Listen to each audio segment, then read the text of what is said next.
This is my first big book event, and I'm especially honored and thrilled to have such illustrious discussants. So thanks to all of you. Let me just begin. I have about a 15-minute introduction to the book. A great haze envelops the city. Shadowy figures stalk the streets and fire the imagination. Lurking at the edge of vision, they inspire terror, incite rumors, and provoke conspiracy theories. Cries of hallelujah or Allahu Akbar echo from the embattled streets, piercing the pervasive unseeing that cloaks the city and striking fear into those who hear them. Afflicted by the uncertainty of the situation, familiar forms of the everyday suddenly loom large, appearing treacherous, even grotesque. In such charged circumstances, the most familiar things provoke terror. The well-known face of a neighbor, possibly masking something else, a strange lack of clarity clouding habitual surroundings, or the intense horror instilled by objects as they shed their usual shapes, gushing blood or casting shadows that dance eerily on the walls of the intimate spaces of home, religion, and community. In this dense fog of war, huge pictures unexpectedly rise up, bearing faces that tower over the city's barricaded streets and the debris of battle. Shiny, bright, and assertive, they emerge littered amongst war's ruins as points of clarity in the all-encompassing gloom. Haunting perception, especially during crisis, when everyday appearances can no longer be assumed, this chiaroscuro terrain between visible and invisible is the fraught space where the forms of the world are figured and come about. But it is also where they can be fatefully undone. I open the book with this scene because much of what I have to say originates here, in the dynamics between the disfiguring chiaroscuro, fog of war, a phrase coined by the 19th century Prussian general Karl von Clausewitz to describe the uncertainty and challenge to perception posed by warfare, and the equally energetic forces of figuration in the form of the monumental Christian street art that appeared defiantly on city walls in a Muslim-Christian conflict in Ambon City, Maluku in the early 2000s. Over time, I came to see the disfiguration of urban warfare and the act of intervening in and figuring the appearance of the world, what I call the work on appearance, as propelling each other within a larger disruption and redefinition of aesthetic and affective forms that present themselves to sense experience. I developed my argument in relation to far-reaching circumstances of disintegration and relative figurelessness in which Ambon's painted images surfaced unexpectedly, forcing themselves into public view in situations where crucially appearances often failed to work or did not work as anticipated. In urgently and repeatedly calling attention to themselves, the huge in-your-face images of the Christians and the elusive, potentially treacherous appearance of persons and things wrapped in war's twilight evidence the profound difficulty experienced by Ambon's population, but especially its traditional Protestant elite, in upholding and maintaining the forms that had hitherto characterized the city and the fabric of its complicated urban everyday. Seen in this light, the bold new images constitute the very center and material ground of a desperate attempt to hold together a world spiraling into chaos and violence, relinquishing the sense that the Protestants had long taken for granted and could therefore blissfully ignore. Let me now briefly introduce the pictures, the emergence and disappearance of which, during some 10 years, beginning in 2000, provide the narrative arc of the book.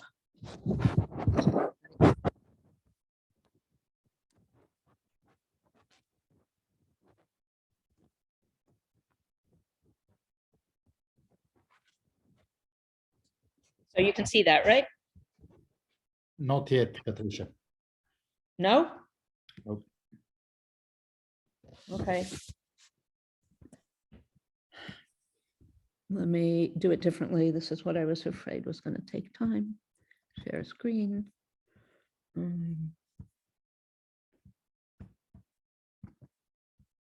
Yes.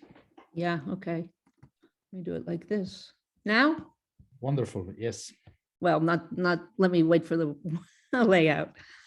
Yeah. Got it? Okay. So I'm going to whiz through some of these.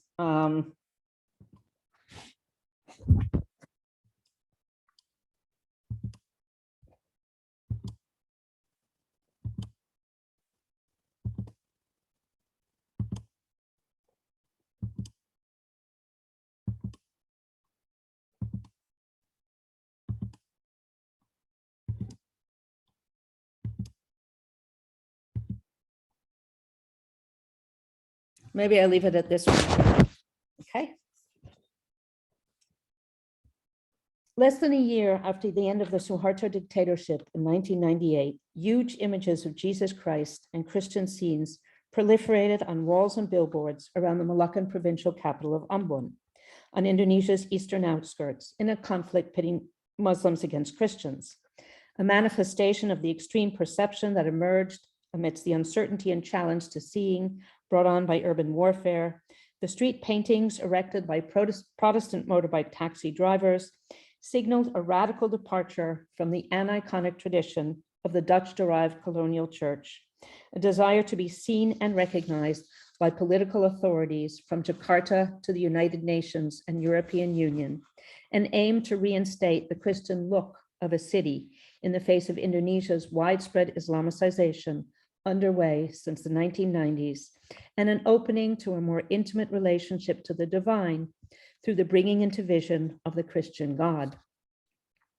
Stridently assertive, these affectively charged mediations of religion, masculinity, Christian privilege, and subjectivity were only one among the myriad ephemera of war and its aftermath that arose in Ambon City, from rumors, graffiti, incendiary pamphlets, and video CDs to text messages circulated by the interreligious Peace Provocateur Collective and children's post-war reconciliation drawings, all of which I discuss in the book.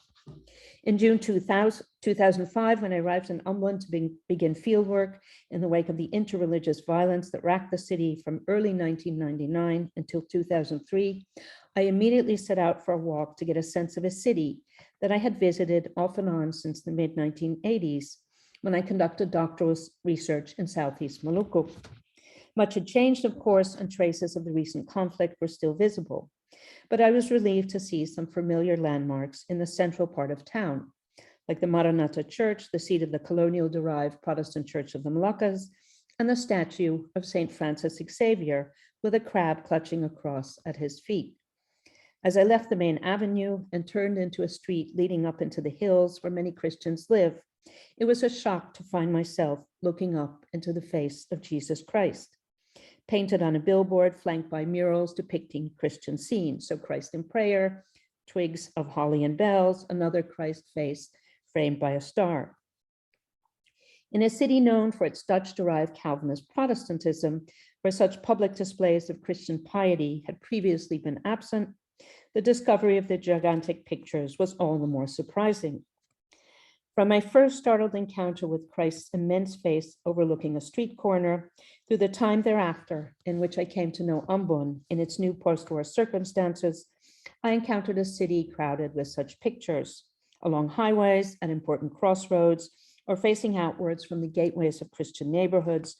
Huge Jesus faces towered over passersby and traffic moving below, while murals showing Christian martyrdom or emblems snatched from Christmas cards formed attention-grabbing backdrops to the congestion of pedicabs, motorbikes, pedestrians, and minibuses. Orphaned Landscapes asks why the image of Christ moves center stage at this time, and more broadly, why images are being or were being publicly monumentalized at this historically and politically fraught juncture in Indonesia. It analyzes their affective charge in Ambon as a new medium, when capable, Christians often told me, of offering them some comfort during the conflict that engulfed the city for 4 long years.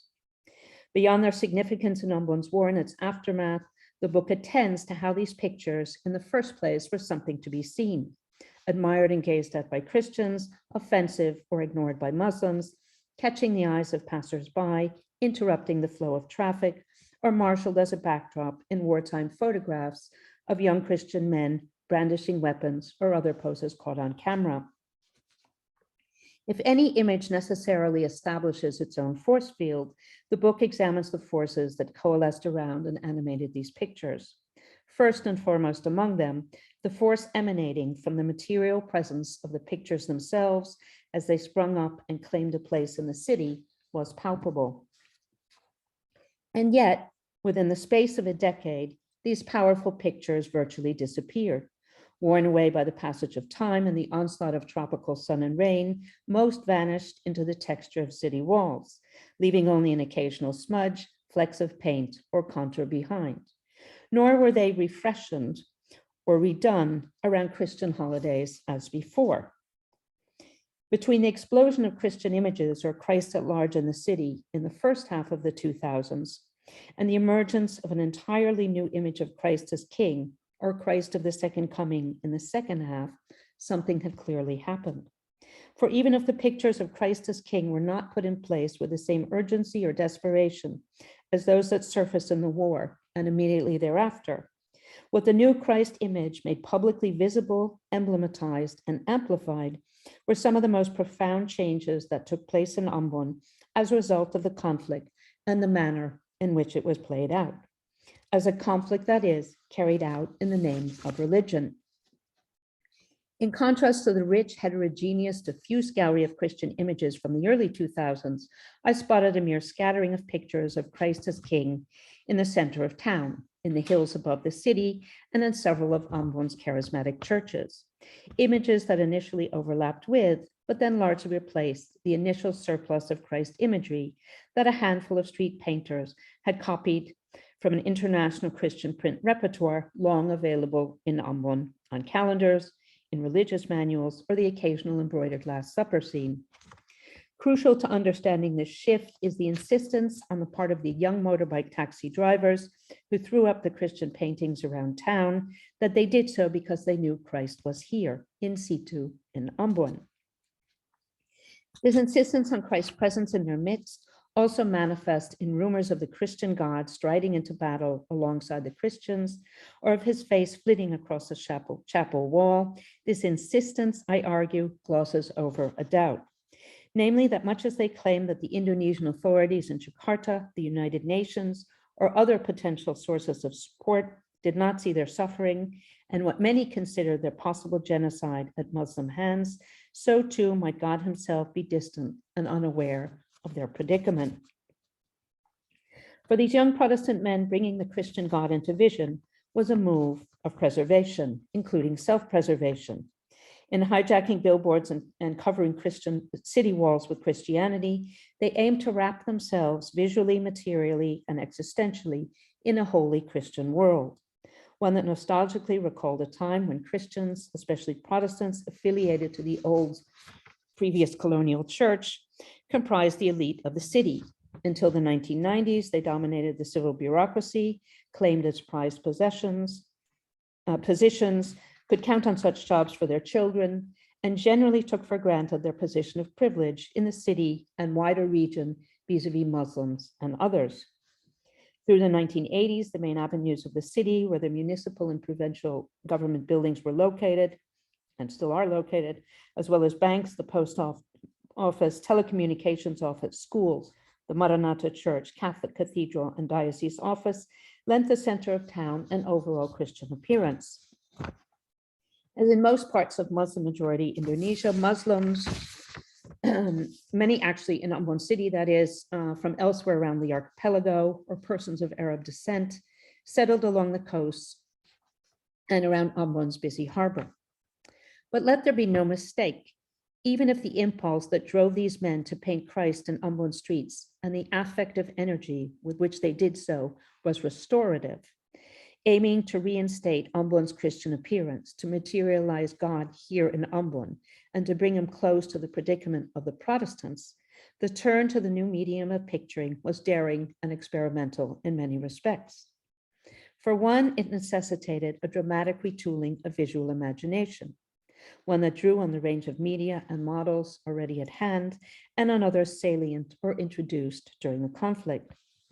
Bringing the Christian God into vision, and with it the Christian self as seen by God, and visually monumentalizing his face amounted also to an urgent plea for recognition, in which the Protestants positioned themselves to receive it as the privileged addressees of their own pictures. And notwithstanding the oft-voiced assertions on the part of Protestants, the billboards and murals were, after all, just pictures. These affectively charged God images and sacred landscapes, from Gethsemane to Jerusalem to the one you see on screen, Christ overlooking the destruction of one of Ambon's landmark churches. These different images and sacred landscapes help to complicate over time and in varying ways the connection between a distant Calvinist God and his Moluccan devotees. Put otherwise, bringing the Christian God into vision, materialized and publicized what Raymond Williams called a social expression in solution, a potentiality, something that contingently might reveal itself, might consolidate and crystallize into something new, as indeed the novel, more intimate connection to the Christian God and by extension, a somewhat different Christian self did in Ambon. Importantly, at the same time, more or less, or perhaps even later, as a desire for proximity, for increased intimacy with the Christian divine was put in place and painted around the city, Ambon's traditional Protestants, that is affiliated with the traditional Protestant Church of the Moluccas, began abandoning in significant numbers their Dutch-derived Calvinist church in favor of the city's newer charismatic ones, associated, among other things, with a more personal, horizontal, and embodied relationship to God. If more overtly material than the fog of war that cloaked the city during the conflict, the newly assertive, yet in the end, equally ephemeral Christian street art helped to materialize and bring about a new relation to the Christian divine, something I became aware of because the appearance of the street paintings coincided with, indeed, may in some respects even have prefigured, the momentous shifts in religiosity and religious affiliation occurring in the urban context. I proposed that the huge Christian pictures that rose up in the war-torn city and remained there for less than a decade abetted and announced, if somewhat obliquely, momentous shifts in religiosity and urban religion, of how what these pictures brought into vision figured and made publicly available a new, more intimate relation to the Christian divine, one that became folded into and helped foster new religious practices, even as the pictures themselves vanished from view.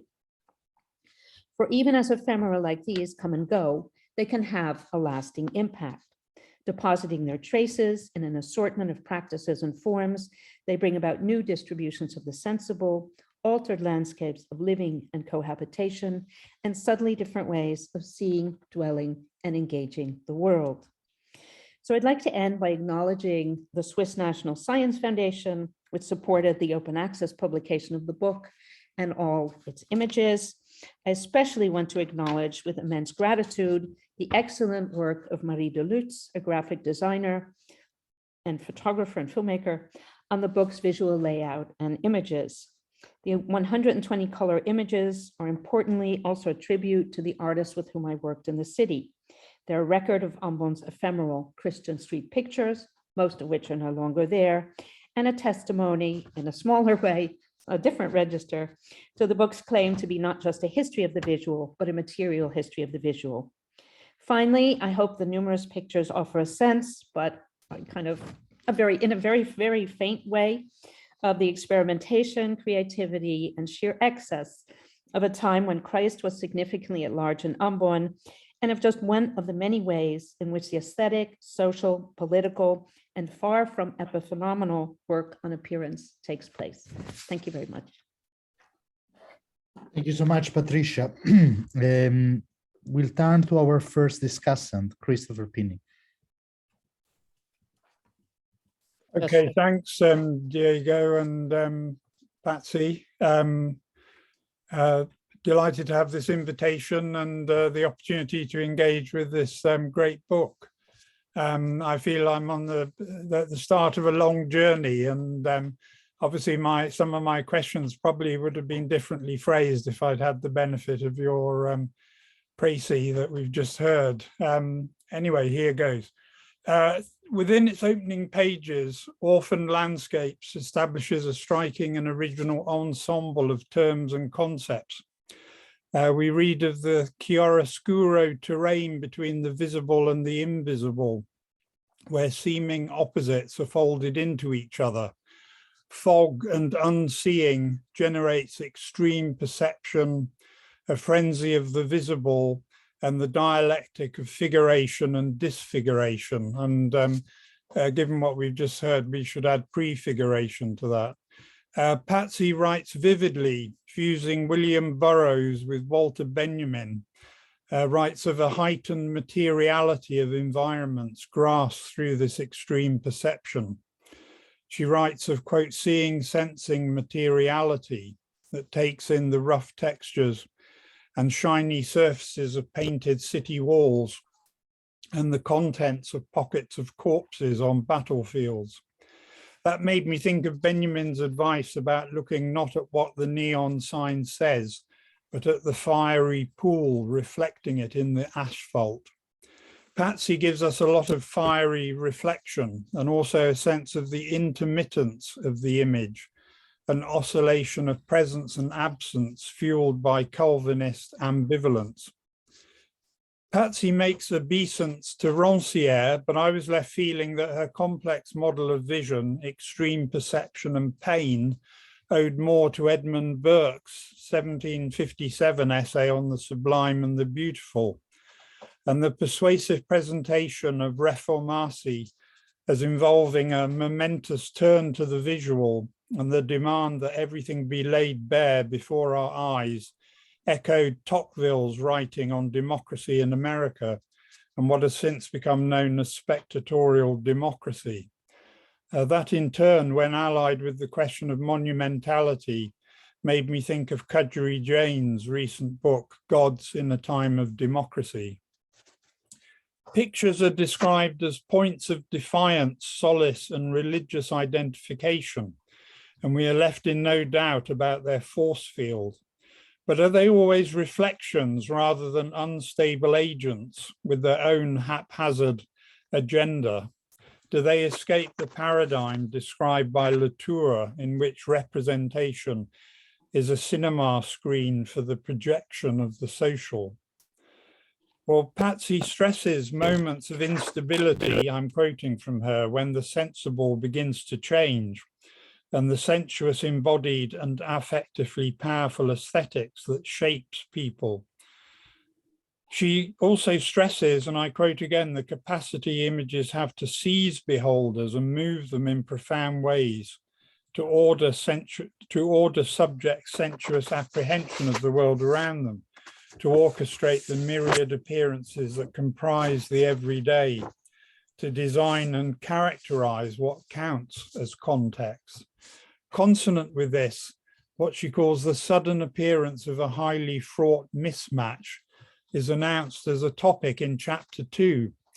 But I got rather lost in the detail and would appreciate this being made more explicit. I think you touched on it in a useful way just a moment ago, but I'd like to hear quite a lot more about that so that I can grasp more clearly what it is you're pointing to.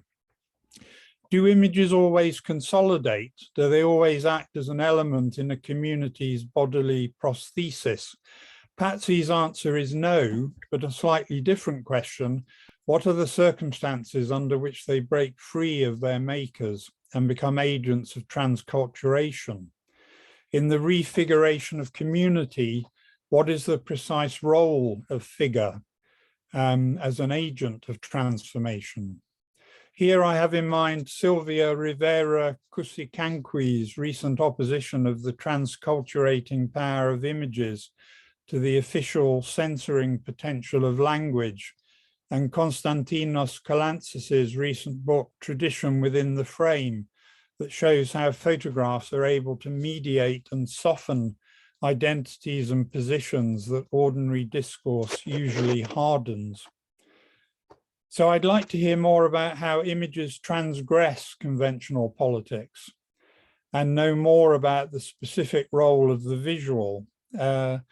there's an associated set of questions about medium specificity. I wondered whether the visual was rather flattened, and wondered what the particular affordances of different media, of paintings versus billboards versus photographs versus video discs are. Another question, you have a section titled "This Face Wants You" that addresses the presence, directly addresses the presence of the face, and the visual assertion of the face of Christ. But it strikes me that the general model is of extremissive vision. So the visual model is of Christ's vision being extended outwards. And that left me wondering what Christ sees. Is he, as you say, a ring fence, a force field, or more in the nature of an extractive filter? So I wonder what happens if we abandon the extremissive visual model. And then finally, page 91, you make a tantalizing reference to an image of Saddam Hussein on a stallion chasing a tiny, sweaty George Bush. But you failed to reproduce it, and I'd like to know why. So thank you, Patsy. Thank you very much, Christopher. Rebecca, it's your turn. Wonderful. This is such an honor, Patsy. This is a marvelous, marvelous book. I'm delighted to be able to pay tribute to it here. And my focus is rather singular in my comments today, but my reading was incredibly enlivened by this incredible book. So I'm gonna ask really one central question in a minute, and yet there's so many productive lines of questioning that emerge. And I'll start with a summary of the way that I read this book. Orphaned Landscapes is a powerful and lyrical chronicle of post-war Ambon at the turn of the millennium, with a particular focus on a city crowded with pictures, as Patsy puts it. Patsy's interested in what we learn about this post-war moment when we turn our attention to the new visual forms and imaginations that emerge in post-war Indonesia in the form of the painted Christian city. Her focus, as we've learned and as we've seen quite marvelously, is the rise of spectacular street pictures of Christ, images arresting in both their ubiquity and in their monumentality. These images, ones that city dwellers, she reminds us, could not fail to see, quote, aimed to manage and make sense of a wartime environment that often defied understanding, unquote. Orphaned Landscapes moves us deftly between urban spaces and scales, from the staggering monumentality of these pictures in the streets to the ways they are installed in more intimate spaces. This book is interested in the various kinds of demands for recognition, political and religious, that these images are making, and how they are instrumental in contending with this crucial juncture in Indonesian history. These images, she writes, aimed to manage and make sense of a wartime environment that often defied understanding. So here's where I want to focus in my brief comments today. And I want to think about one very small dimension, but it intersects with themes that have concerned me in my own recent work. And this is the theme of emergence, particularly the theme of new kinds of media and visual emergence. And echoing Homi Bhabha himself, echoing Rushdie, I'm interested in her chronicle of how newness enters the world. That is her story of the new visual media regime that was coming into being in Ambon at the turn of the millennium. So I was very attentive in my reading, partially because this is a theme that concerns me in my own work on Israel-Palestine, attentive to the numerous invocations of newness and emergence in this text, new ways of seeing, new materialist commitments, expressions, and representational practices, novel modes of mediating transcendence, the emergence of new visual imaginations and forms of perception, what she calls extreme perception. And all of these are attached to the new medium of street images. These new media forms and structures of seeing were coming into being, and as she said, making demands for recognition within a city and a country unmoored by war. Ambon was, in her telling, in the midst of a profound visual turn, amidst this coming into vision in new ways of Christ as a form of post-war world making. All were products and progenitors of a new post-war order. Now, to be sure, as Patsy tells us, not all of this was wholly new. These street pictures had long histories. They were both a staging ground for forms of colonial nostalgia and reiterated global conventions of Christian iconography with of course, much longer histories. At times, they not only echoed, but explicitly drew on the visual terms of a global repertoire, drawing on the formal details of Christ images as they circulated in print media. But she insists the crisis of the post-war period demanded a visual recalibration, a retooling that labored to make sense of a moment, a post-war, quote, life world unmoored and made strange.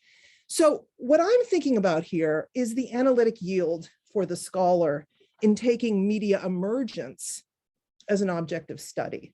As media historian Lisa Gittleman has written, there is something particularly rich about this.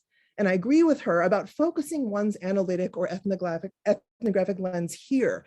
These are socio-historical moments before media forms and their social meetings have become fixed, before they have entered the space of social ordinariness. In these moments of emergence, interpretive communities are being built, new sensibilities are being fashioned. The emergence of media is, Gittleman writes, quote, always the occasion for a shaping of a new community, unquote.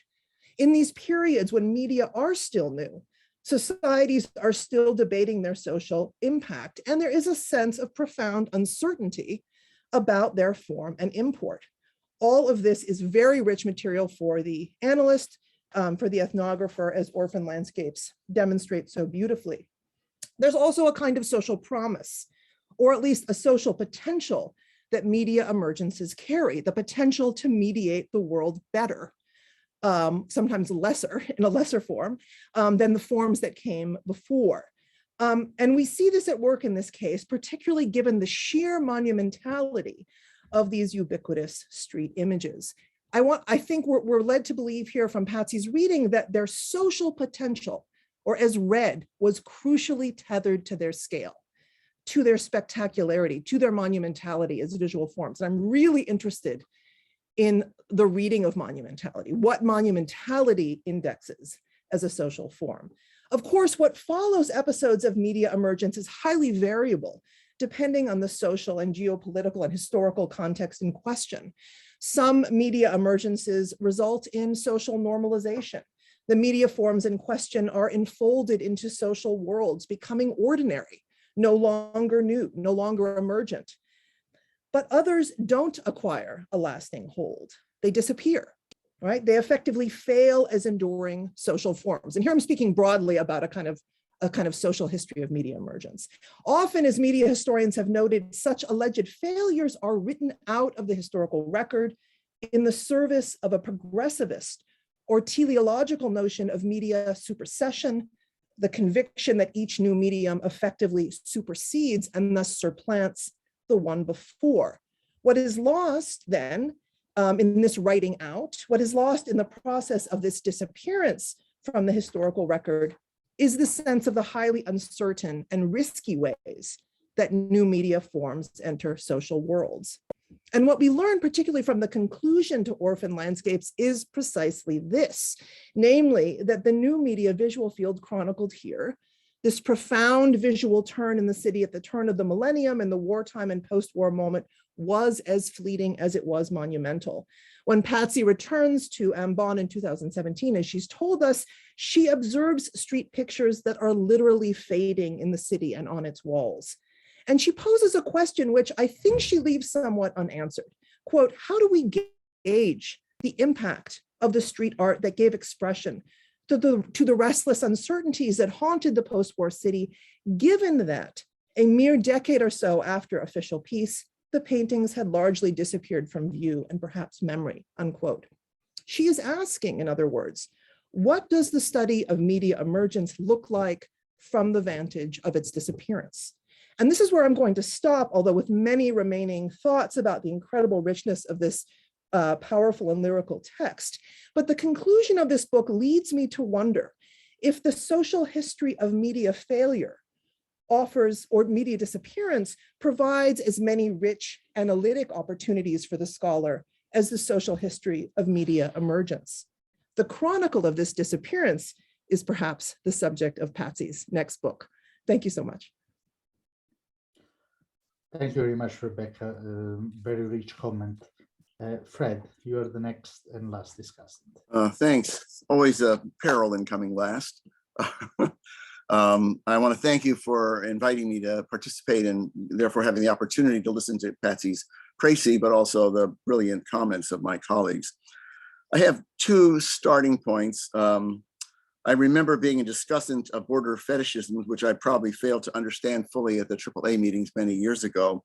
And I hope I've improved somewhat, but maybe there is some purchase in thinking about the thread that that book might have with this one. I'm going to actually have a bit of a genealogical step towards this. And two, I want to kind of place myself. I had a career as a reader of grant proposals on violence and aggression, research in violence and aggression. And I'm reminded of Mick Tausig's Culture of Terror, Space of Death as I read this book. But here, the work of making culture to hold on to in the midst of the collapse is a step that I think, you know, reflects some of these issues about emergence. But I want to say that I found this to be a brilliant book. It's a dense book with insights and connections. And I guess my reading is affected by the hauntingly resonance it has with situations emerging in other parts of the world and in the present. Patsy weaves an analysis drawing strongly on a range of central theoretical issues, but drawing them through the specific history and structures of Indonesia and its periphery. I haven't been able to decide if I would describe this book as visual culture, religion, or material culture, but all three with an extra fiber of political theology. As the title and explanation alerts us, the figure of the child, the orphan, is not simply a universal image, but one steeped in Indonesian history and nationalist propaganda. And the idea of an orphaned landscape draws attention to place bereft of its former authorities, its guarantors of stability. Guarantors that had been the particular organization of the Indonesian Suharto state and the legacy of Dutch colonialism that installed Protestants, that is Dutch Calvinists, as the favored population of the area of Eastern Indonesia. The loss of their prestige, their dominance echoes so distinctly what my political science colleagues have told me about ethnic factions that lose their dominant position, that I found it hard to read this book without looking around me in the United States to see the rearrangements, resentments, and revanchism that threatens a once stable hierarchy. This is a powerful story, but told through the appearance of a new visual culture of paintings in public space, often pushed out of interiors and into marked boundaries and territories. We are introduced into the affective disorder, the frenzy and fear that makes all appearances suspect of needing interpretation. There isn't much time for me to talk, but I would draw attention to the transformation of the Christian images, their size, their gaze, their location, their movement out of protected interiors, as these Patsy would never use such a broad term, onto changes among Ambonese Christians towards Pentecostalism and more evangelical forms of feeling, and the emphasis of her subjects and interpreters placed on the need for Christ or God to be closer, protecting them, caring for them, excluding and making invisible their threatening enemies. I want to say that one particularly brilliant part of this was the discussion of the entirely painted interiors of some of these houses, of the enclosure, the sense of the enclosure of the Christian space there. Of course, this is also the story of the struggle between Islam and Christianity in Eastern Indonesia, as the Suharto balance of religions collapsed and migration and evangelization diluted the Christian presence. But we experience and learn about this as it was experienced in Ambon, as an atmosphere of fear, suspicion, loss of balance. I think it's a magnificent engagement with the possibilities of the changing visual culture and technologies of mediation, drawing on calendar imagery and so many forms of popular culture and popular worship. Just follow the placement of the Sacred Heart. She didn't put one of those images in here. In these moments of dynamism, she reveals, I think, the power of religion in figuration and materially. And I think that makes this an ideal book for the teaching about religion. You really come to feel these changes as people do them, and these, you know, kind of sometimes common images take on a kind of power that we often don't find ourselves able to see. I want to add a further note, however, on what might be called methodology. This is an extraordinary work of scholarship and research, as Patsy found and recorded so many forms of the visual that existed. There are changes through time, as well as intensive local hermeneutic and interpretive materials. Not an easy work, but also so extensive in the number and kinds of people she sought out. I loved reading of her discussions with the painter Jean, himself much illustrative of some of the themes as he moved to evangelicalism, but also the classic painter seeking publicity for his work.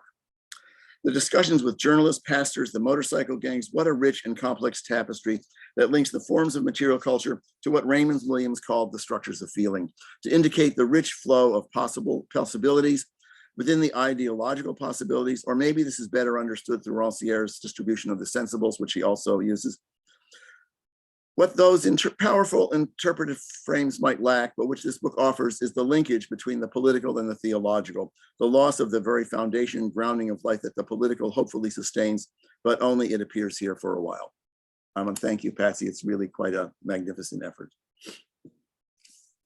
Thank you very much, Fred. Patricia, I know I'm asking the impossible, but a very brief response to this extremely detailed and insightful comments.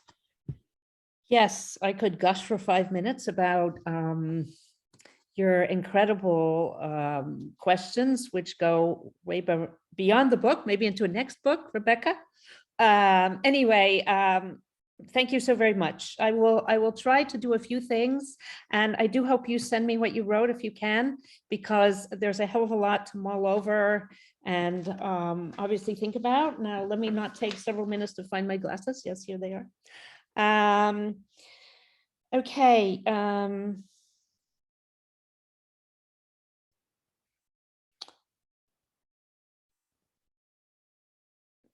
I want to, I think start with the question of emergence and newness and new kinds of media. I think that in a way is obviously the starting point of this, right? Walking around the corner and going, oh my goodness, what is this? But then the newness became really problematized in a different way, because in a way, there was enormous, stark, monumental newness to these images. But as painters insisted, I faithfully, as it were, stuck to the calendar. So I don't know if I can address your question about transculturation, Chris, with this. But there's a way in which there was, notwithstanding scale and all that, there was a real effort to not be new, to not be experimental, to say these are just pictures. And in the meantime, their very presence, their materiality, their enormous scale, and what how people interacted with them in different ways, clearly spoke to different things and helped, or one of the many things in the force field that helped to move them in new directions. I think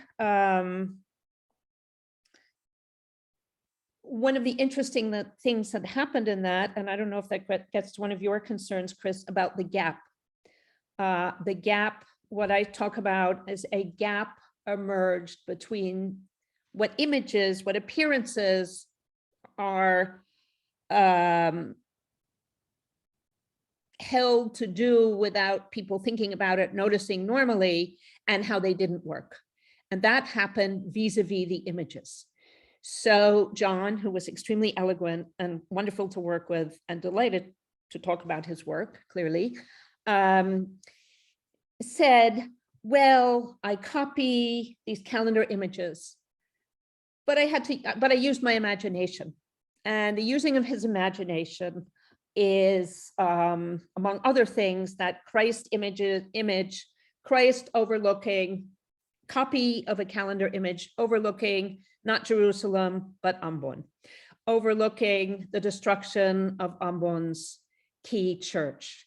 And so the argument of the gap is about having to a moment in which the framings, the forms of images no longer address, not mirror, not reflect, but address the kinds of worlds that people inhabit and the needs and desires of those people.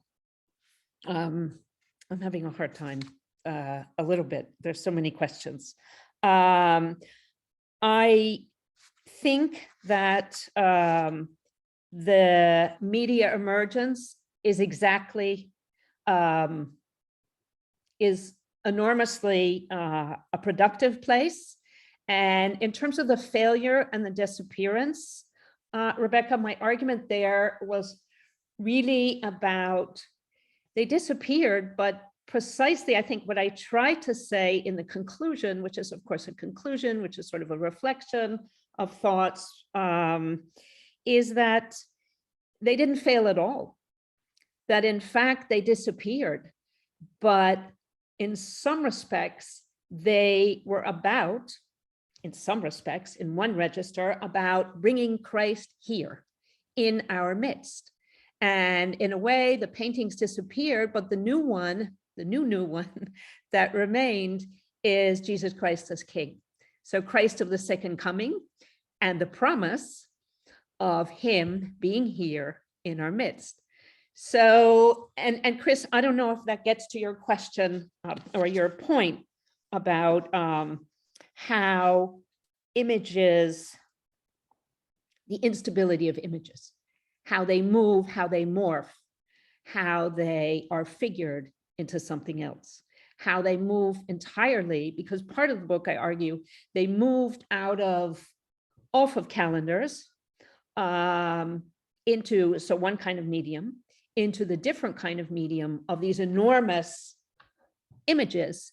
But in a way, that made a lot of difference. But in a way, they also carried with them some of the power, some of the comfort, some of the enclosedness, like the prayer room, of the presence of these same images on calendars in homes and stores. So these holy Christian places. How am I doing with time? This is really, so I think,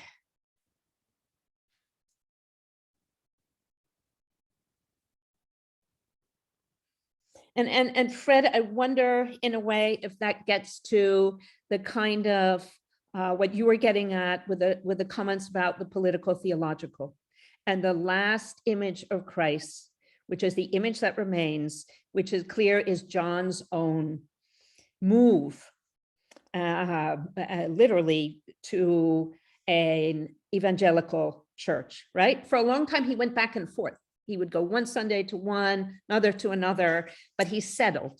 And the image of Christ as King, in other respects, Chris, is an image of consolidation. It's an image of, even if it's, prophetic, there's an image there of a king in which a community sort of gathers around, and it's very different from the other kinds of images.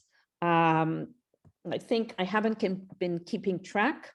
It was a bit rambling. I'm sorry, the questions are so rich and so, and you've read so incredibly carefully. And I think I'll stop here and see what else people have to say and look at my notes in the meantime.